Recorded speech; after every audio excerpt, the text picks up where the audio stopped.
Well, like I said, today's the victory lap. That's all it is. You can't, my hat's off to you. I don't know if it's easier. I was telling Kyle earlier, to do 4 days in a row, full time, and then do the exam like you probably did, Kyle. I don't know if you did it at school when last time you did it. But No, it was through work. They yeah, have classes, but it was actually 2 weeks. It was 2 4-day weeks.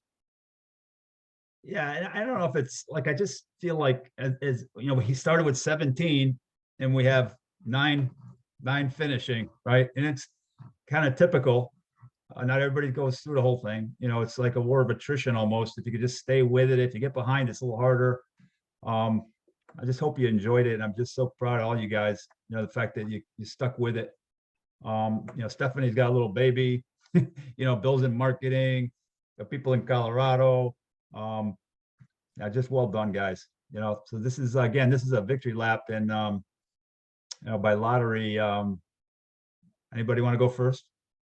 We'll go. We'll get it out of the way. All right, Before Josh. the bar gets set too high, All right, let me share. I got to let you take over and make you the co-host.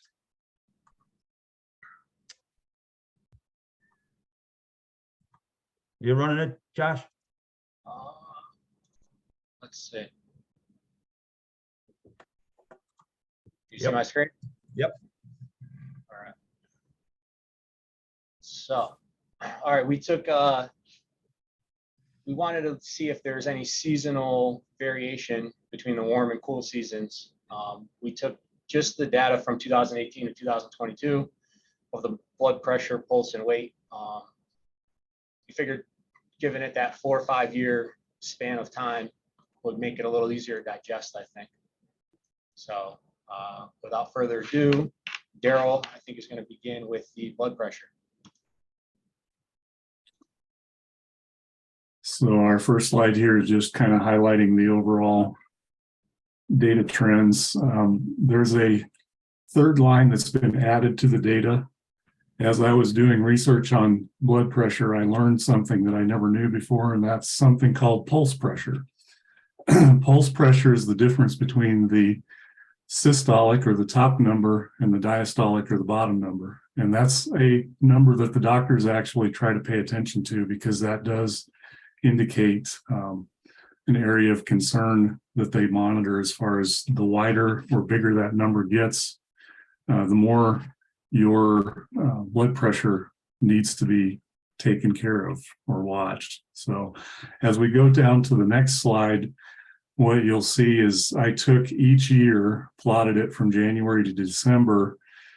Same thing. I did upper, lower, and pulse pressure, and then I threw a trend line in there.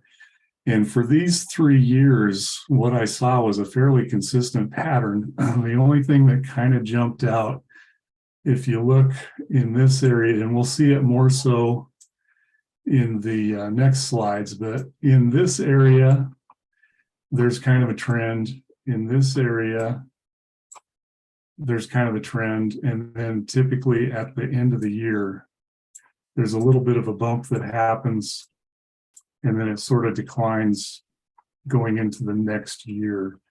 But overall, there was no clear pattern looking at this plot to reveal a trend that showed that it was increasing when it was colder, decreasing when it was colder, and then changing conversely as the temperatures changed.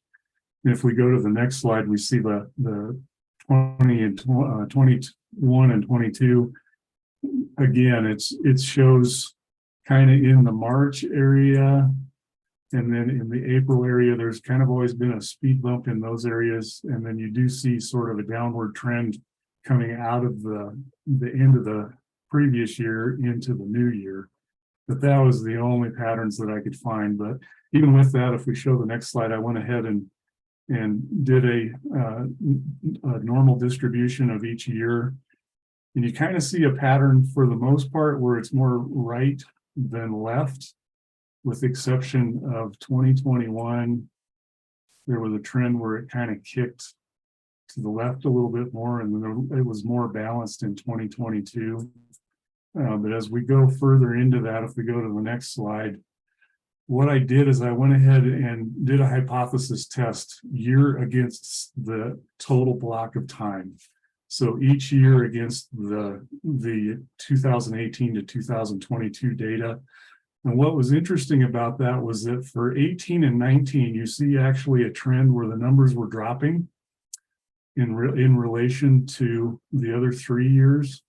And they were the only ones that stood out as being potentially significant in difference when you look at that year compared to the whole.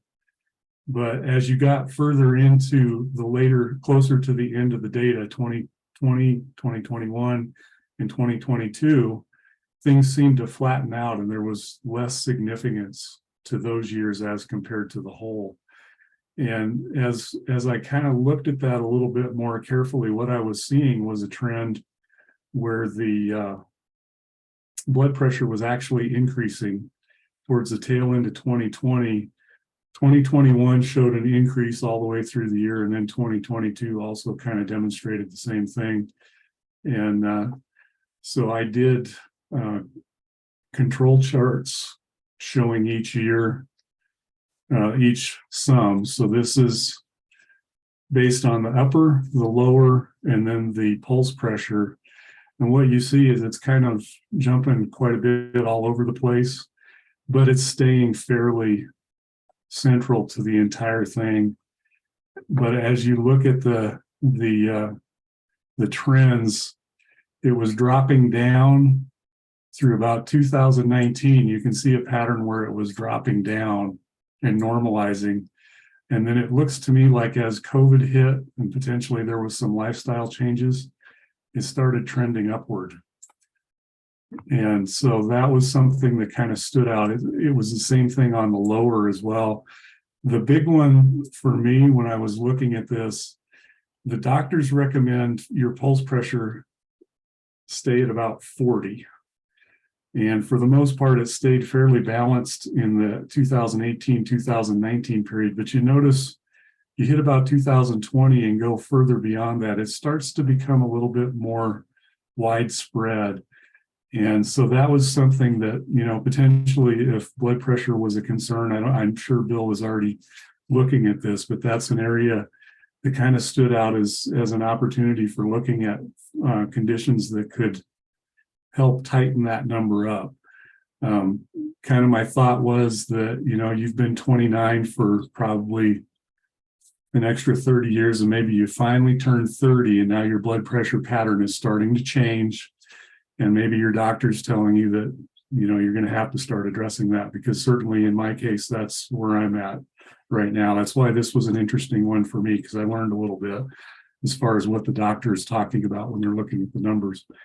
So that was kind of what I found and what I saw in my results, and mine kind of stuck out as being separate in this group, is that I didn't see a seasonal pattern. I saw something that potentially was more either COVID or age related than it was anything else.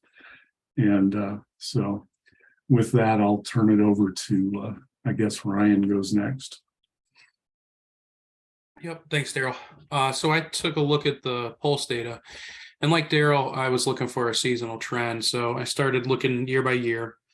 As you can see here, I didn't really see too much of a seasonal trend. If you kind of look towards the beginning of football season, sometimes we see a little drop in blood pressure, but you know, there's quite a bit of variability as we go. On the next slide, I did put together a control chart, which kind of tells the same story and does coincide with what Daryl was saying.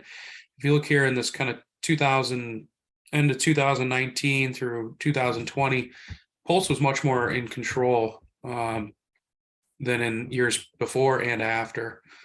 And on the next slide, I put together some Z distributions, which also show that if you look at the 2020 Z distribution as compared to the others, it's much tighter.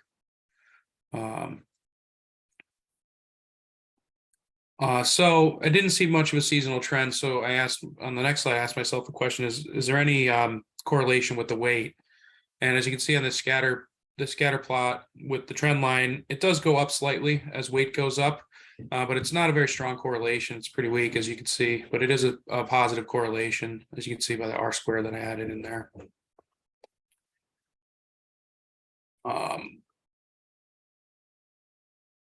And yeah, that's what I had for the pulse. I think that's my last slide. All right, so then I looked at the weight data for the same time frame, and some interesting things I found. Looks like 2018, Bill had a pretty good bulking year. You dropped off a little bit. Looks like in early spring, and then your spring, summer.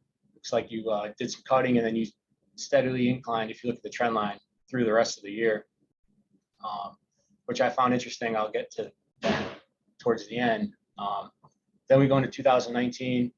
Looks like you had a good holiday season. You dropped off, and then you had a low point, through the early spring, late winter, early spring, and kind of shot back up in June, and then steady drop through the rest of the year. Probably into football season and all that.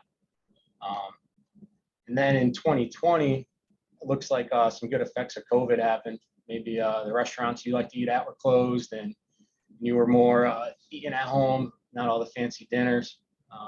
You had a good stretch there where you were below your average, and then kind of started to bulk up again in the winter. 2021, it's like you had a real good. You must have got on the scale around New Year's and said, "I got to do something," and stuck pretty good to your New Year's resolution for that first month, which is, I think, typical for most of us. You got into February on a almost 8-pound drop. And then same thing again, looks like around springtime. It looks like you bulked up going into spring, early summer. And then you cut back, got more into your beach body physique.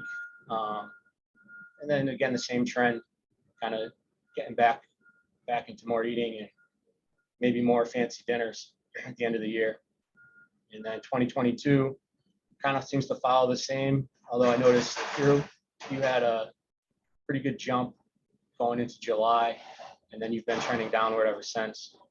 So things I noticed, like overall, every year, I looked at your average every year. 2018 was the only year you actually had an increase in weight throughout the year. 2019, very subtle increase. And then you either stayed the same or gradually went down. And when I looked at it overall from 2018 to 2022, your overall trend line is down. So you're on a good path. I think you're doing whatever you're doing is working. Control chart for the full time from 2018 to our current data. I mean, it's really good, especially compared to the pulse and blood pressure. You stayed within your upper control limits for that whole time. So that's pretty good. No recommendations there. Did some Z distributions, and they're all pretty consistent year over year, leaning a little more on the heavy side on some of them, but they're pretty consistent bell-shaped curves, and they look good. Did a scatter chart of your weight versus your date or time. It's not, I don't see a lot of relevance other than it's all trending down, but you still have some high outliers. Nothing really showing seasonal. I noticed when I was pulling the numbers, the mode for, I think 2 other data sets was 186, and I noticed that showed up pretty prominent here. And then for fun, I said Bill's been on a downward trend from, if you look at the averages from 2018, you started at 187, now you're down to 184 year over year, which is pretty nice. Your weight actually only fluctuates about 5% of your body weight from one year to the next. So you have pretty good control of it. So I said, what if Bill continues this till he's 100? Where's he going to end up? So I did a forecast trend, and when Bill turns 100, if he stays on this, he'll be about 158 pounds, which is pretty good. I was thinking about how you do your data collection, and I thought maybe, although all your results and everything is pretty consistent, I did a fishbone diagram to say that maybe there are some variation that's in there. It could be, machine you're using, the scale, is it at home, is it at the doctor, traveling? A big one I thought would be time of day. It's before or after eating, before or after going to the bathroom, clothes on or off. There's a lot of unknowns to us that could be affecting your numbers. That you may have this all under control, this standard operating procedure that we don't know about, but with the knowledge that we have, I thought these things might be worth looking at. And then some recommendations. I think you're doing a great job overall. Stick to the light beer instead of the IPAs in the off season, and maybe eat some cleaner carbs during your bulking, and lay off some of the pasta, and maybe a standard operating procedure for your data collection to eliminate any variables.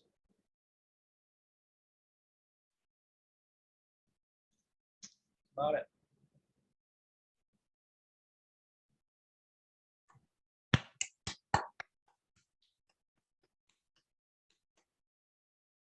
I didn't know anything about pulse pressure.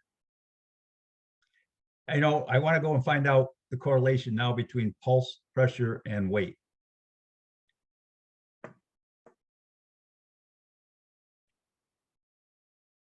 Well done, guys. Home run.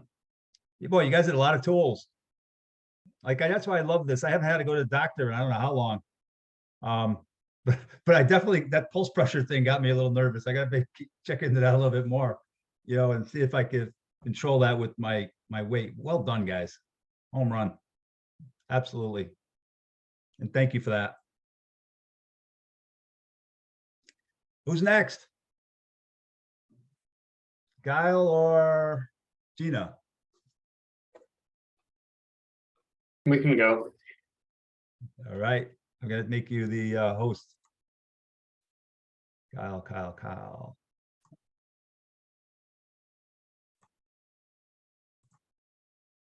Got it, Kyle? Now, this is going to be a break from my weight, guys.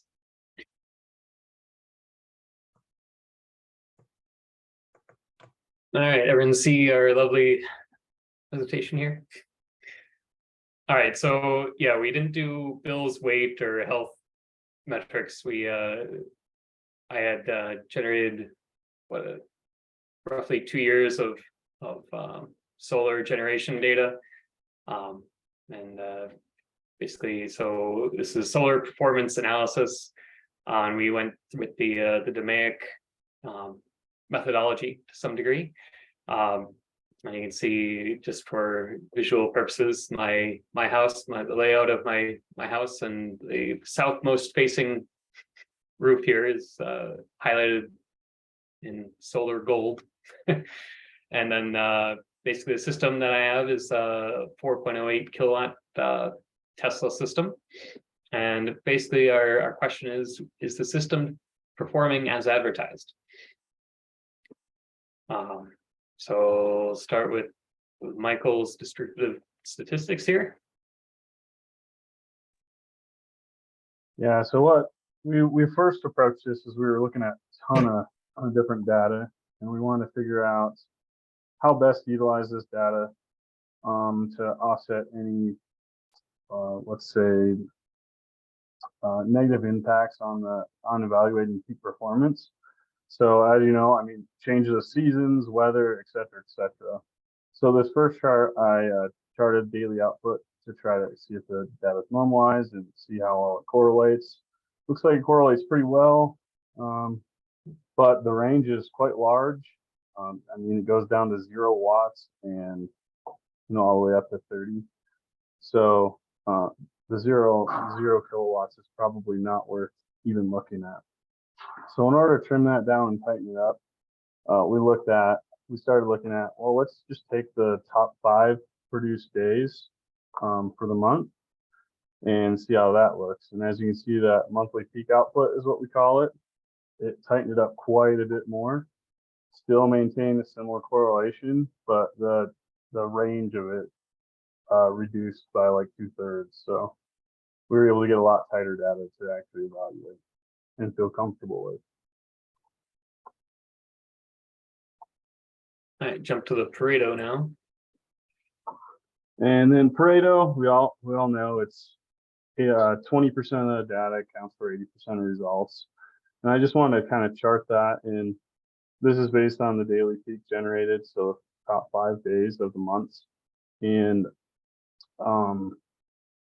as you can see, it doesn't meet the Pareto up to the 80-20, but you will see there about 12% make up 50%, which is pretty significant. But then everything kind of just lineates out to somewhat average, make up the rest of the 88% or 50%. All right, so now we plotted some run charts here. So in the top left here is basically every data point we have from September of 2020 through the end of November of 2022. This is all daily output. And you can see that data is pretty noisy, and like Michael was saying, we've got a lot of zero or very near zero data points. And with solar, we're aware that weather patterns have a significant impact on what their output really can be. But we noticed here at the top, there seems to be a cycle, which is what led us to start looking into what the peak output days are for each month. And we'll get into that a little bit more when we get to this other chart. So anyway, so this is daily. We went to monthly totals for output. And we had the National Renewable Energy Laboratory expected output, which it's right here. And you compared that to what our actual monthly output was over the last 2 years. And you can see the model, which is this orange line, doesn't match exactly what we're seeing in the location, even though the exact orientation and roof geometry were entered into their calculator, right? They have a calculator that determines based on average weather patterns, et cetera, what the expected output would be from the solar array of my size.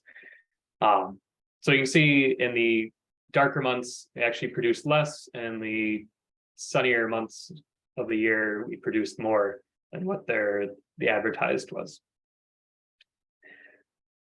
And I wouldn't read a whole lot into this trend line. It does indicate that we're averaging trend. There's a very weak correlation, 0.0 or 0.10 essentially, upward trend, but that could very well be a result of starting the data collection in the dark half of the year and ending it on kind of a high note.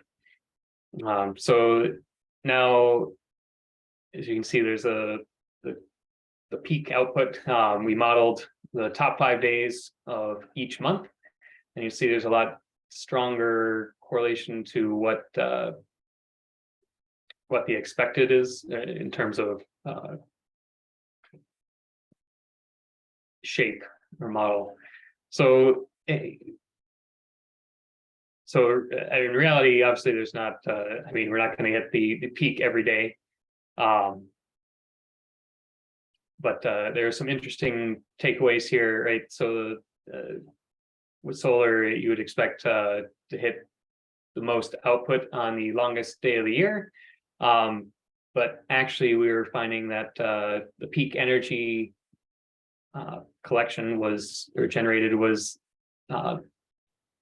at the end of April and early May, which is roughly 7 weeks prior to the summer solstice.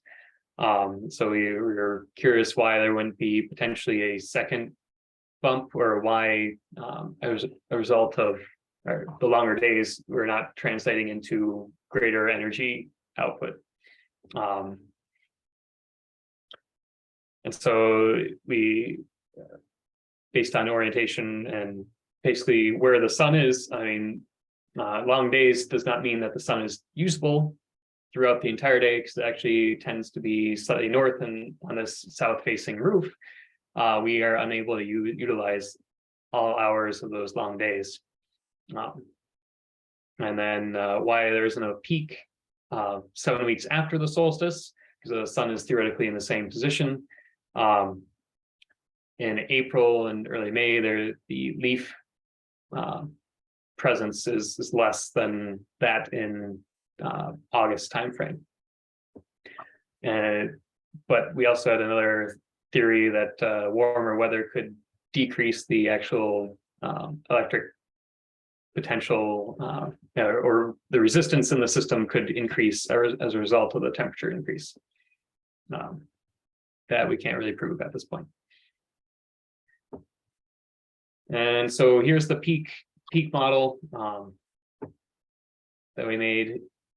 And since the raw data is not really normal, the NRO model did not fit our actual data. We opted to utilize the top producing 5 days each month rather than using a transform, because interpreting the transform resultant is not always clear. So we went with what we could understand. And assuming the peak days represent perfectly clear weather, the resulting chart models the expected maximum output on a perfectly clear day in any given month.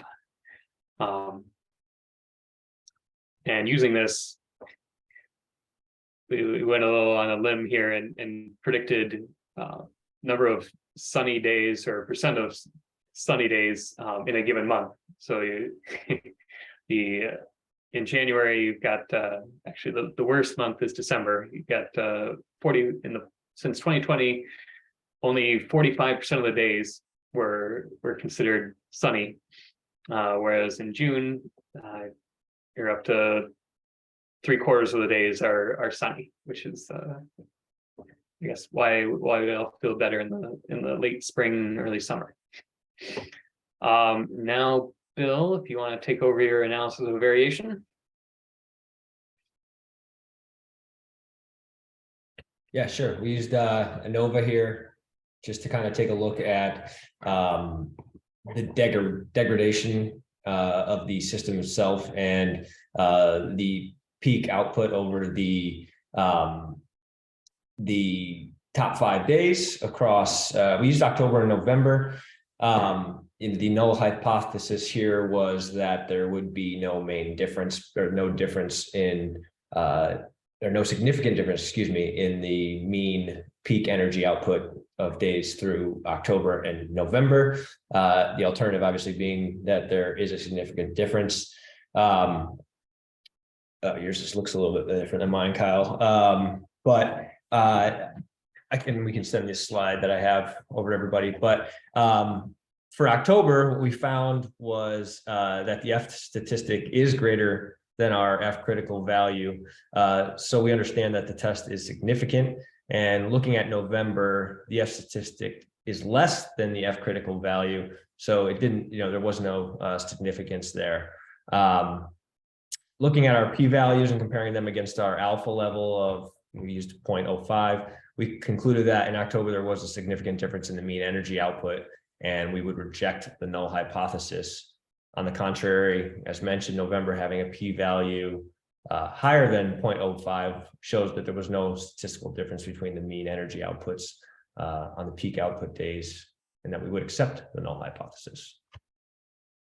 Perfect, Bill. Yeah, so I just want to tie this back to our define, right? So when I purchased the system, there is a annual decrease in performance as part of the warranty, indicating that there would be roughly a 1% decline in performance year over year over the life of the panels.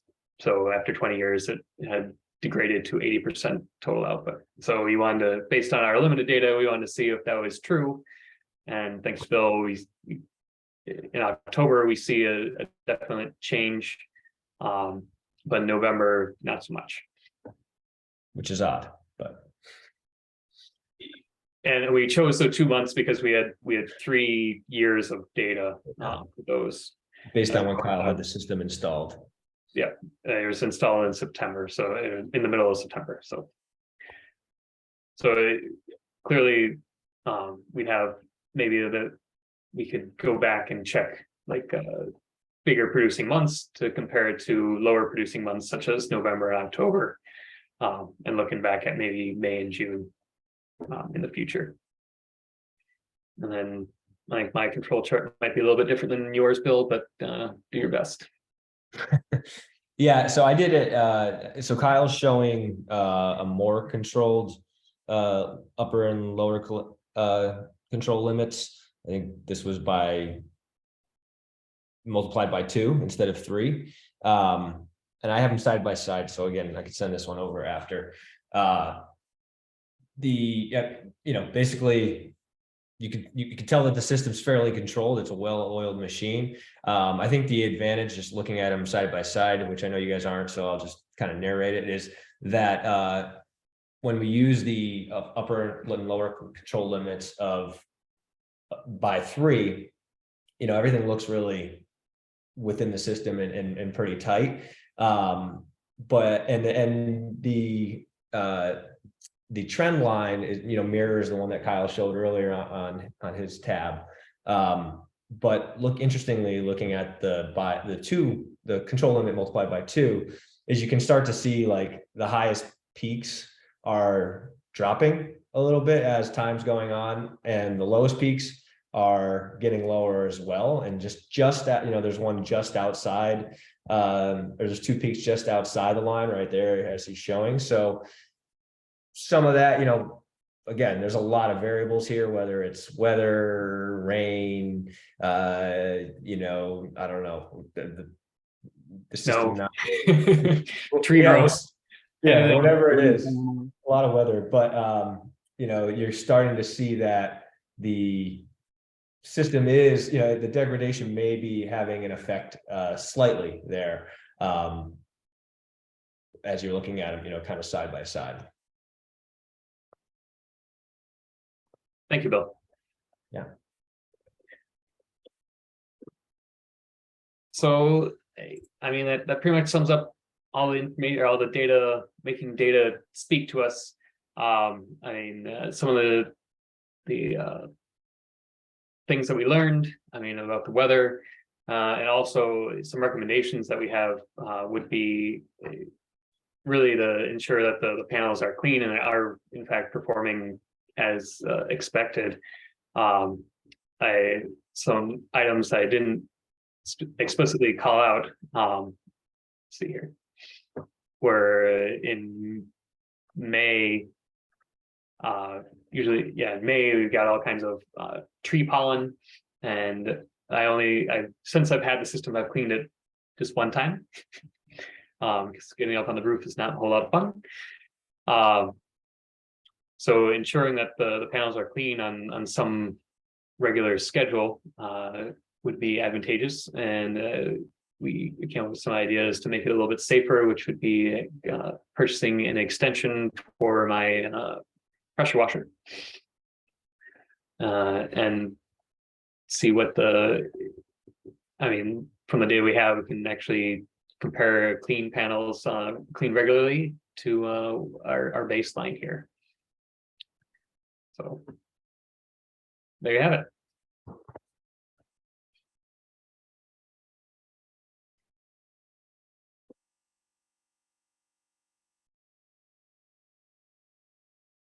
Muted, dead. At first, applause. It's like the first one. So many questions here. It's like, So many questions. well, We're going to take me so many different places. yeah, it's like when, like the data is talking, just like, the first teams. And it's like, well, what's the correlation between your electric bill and what you're seeing for actual performance? And I can't wait to see. I did not realize that thing just falls apart over time. I think about the amount of moss and the stuff I have to get off my side of my house every year, with the bleach mix or whatever, and those panels like just deteriorating. Anybody have any other questions for these guys? And then why in hell would anybody pick a Nova? That's like, no one's ever done that on the exam, on the presentation. Well done. Well done. It took me far too long to think about how to explain it. Yeah, the ANOVA is not the easiest one to do. Well done, guys. So far, 2 for Pick the 3. right guy for the job. What's that? Yeah, thanks, Bill. Thanks, team. Thanks, class. Well done. All right, Gina. Ready? I gotta make Yeah, you- we're ready. I'm gonna make you the host, okay? Okay. Gina, God, I wish we would have went first. I don't know how we can follow up after that's those. tough. Those are tough. I know. We didn't go that in depth. So it's awesome. It's all yours. This is the victory lap. All right. So we decided to go with scrap data because that's been a big topic here at PTI, if you're not familiar. So since scrap data, you could go many different ways with that. We decided to just focus on one specific part, and we looked at the data for that part from the beginning of the year up until now. So Steph, take it away. Oh gosh. Okay, so we decided to go with scrap, and we, again, like Gina said, from the beginning of this year to sometime last week when we did our projects, is the total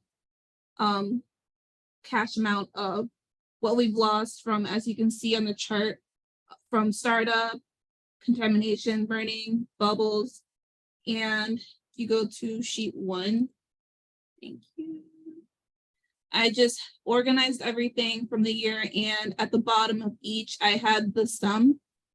I should have highlighted that so everyone can see that calculation better, but at the bottom of each subgroup is the total sum for that group. So in my Pareto, that's what I put in. Yeah, and then for the graph, I guess it just graphed it on its own in order from the most scrap cash wasted spent to the lowest. So that's all I really got. So then Bill, you go next. There you go. Okay, so I did a Z distribution of the scrap that was going on here. So basically, we did it by instance from when the day and time it was recorded.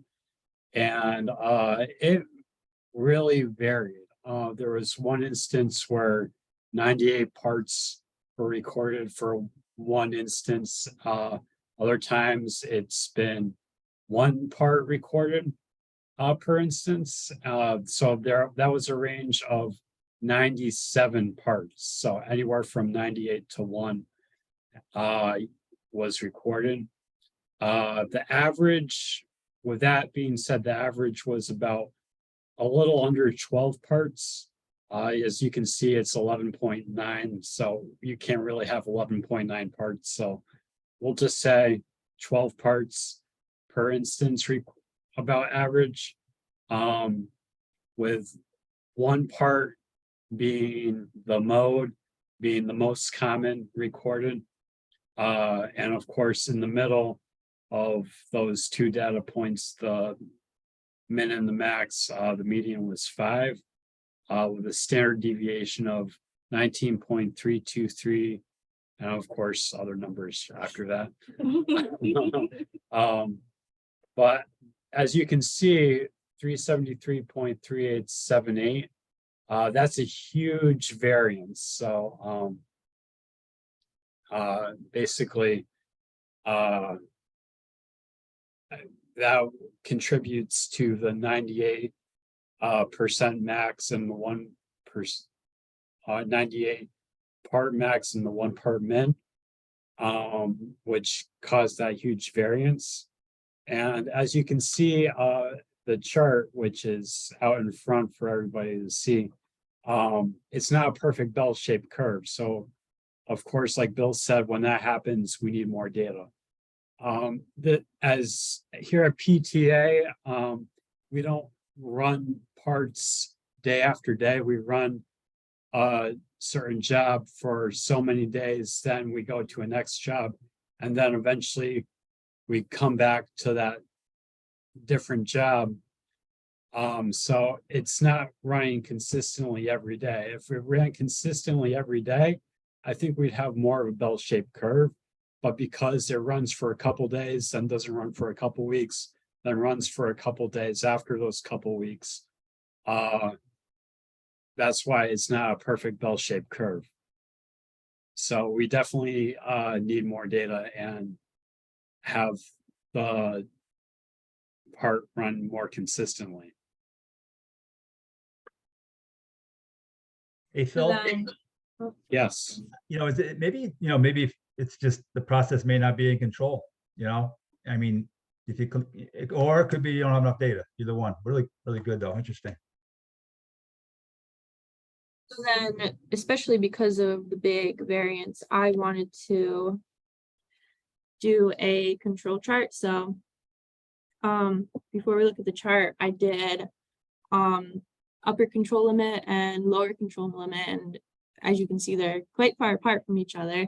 And then I did that based on the standard deviation only once. I didn't double it or triple it, because if you look at the chart, so most of it fits within the upper and lower control limits, but we definitely have some spikes here. So in the beginning of the year, you could see like, okay, we're doing pretty good with the scrap, but then we have like this huge spark in April. And if you go back to the data, you can see like, oh, like it makes sense because we had $376 worth just from burn. So then that makes me wonder like, okay, like what did we change from the beginning of the year up until then? And then you could see like we fixed it a little bit, we were doing better, and then we had the spike again. But this time it wasn't just from burn, it was from burn and also splay. So I think it's just like a really nice way to visualize the data, because like you can see like for X amount of months we were doing perfectly fine on track, but then we do have these spikes all of a sudden. So now like we might even utilize this data when investigating contamination, because that was another big issue that came up. I think it was the second spike, and we can see like, okay, like what did we change from the last time we ran it till this time? Because clearly the time before we didn't have that problem. So I think like doing the control chart was like eye-opening for me to see like, okay, so we don't have like a giant amount of scrap, but when we do have scrap, like we have a lot, and it costs us a lot. So that's just about all that we have for this data.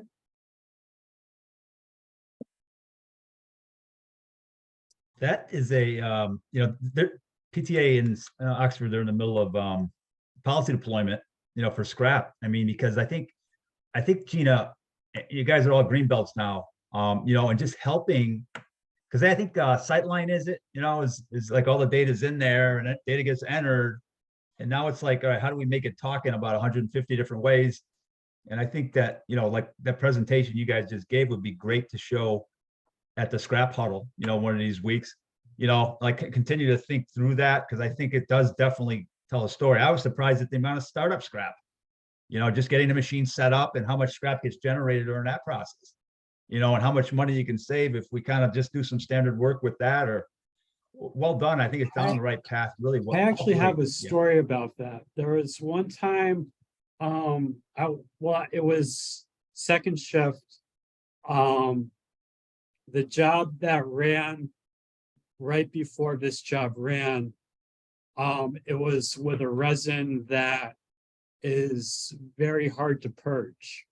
So when the part, I guess it wasn't purged properly or whatnot. So what happened was, when the startup parts were being made, they were coming out like blackened spots.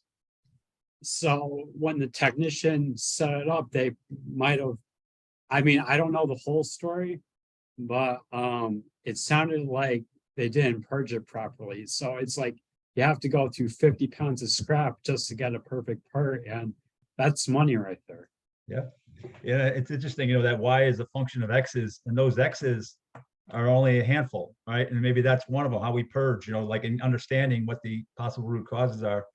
I'm just so happy that you guys wouldn't have to listen to my health data for 3 presentations. I applaud all 3 groups.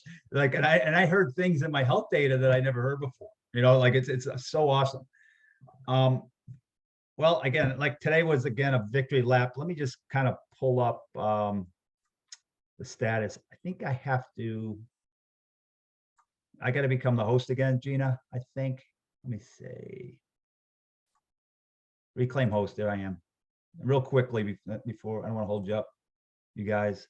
This is where we're at. We started out with, I think I just got a couple of homeworks maybe. If Steph and Phil, if you have already gotten these to me and I just missed it, just let me know.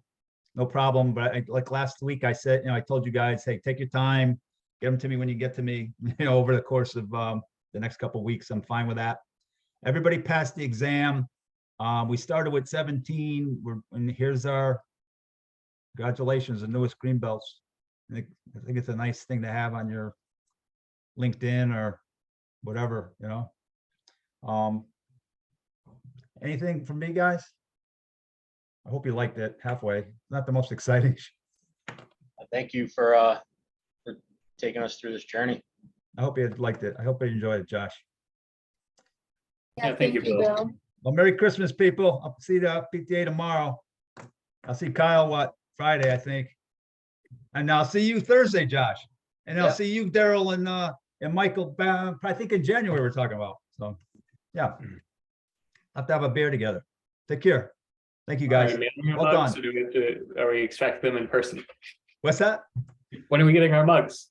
Well, I think I was going to wait until after the first year because I want to do it in person. I like to hand them out in person, like the sales meeting for Albrecht down in Fort Lauderdale. I brought it down to a guy, somebody, and did it in front of all the salespeople. So I'd rather present it, hand them to you. You worked hard for them. So, all right. Sounds good. All right. All right. See you guys. Have a great day. Thank you. Thank you so much. Bye, everybody.